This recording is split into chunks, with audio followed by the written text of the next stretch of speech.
নোয়াখালীর চৌমুহনী বাজারে ফুটপাত ও রাস্তা দখলকারীদের বিরুদ্ধে কঠোর অভিযান শুরু হয়েছে।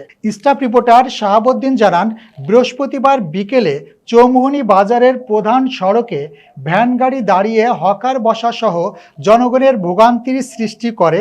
ফুটপাত ও রাস্তায় অবৈধভাবে বসা ব্যবসায়ীদের উচ্ছেদ অভিযান করা হয়।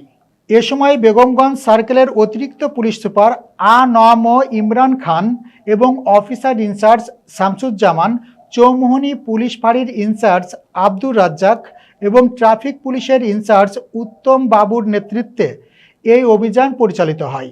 রাস্তা গাড়ি চলাচলে প্রতিবন্ধকতা সহ জনগণের ভোগান্তি নিরসনে আগামীতেও এই অভিযান অব্যাহত রাখবেন বলে জানান অভিযানকারীরা।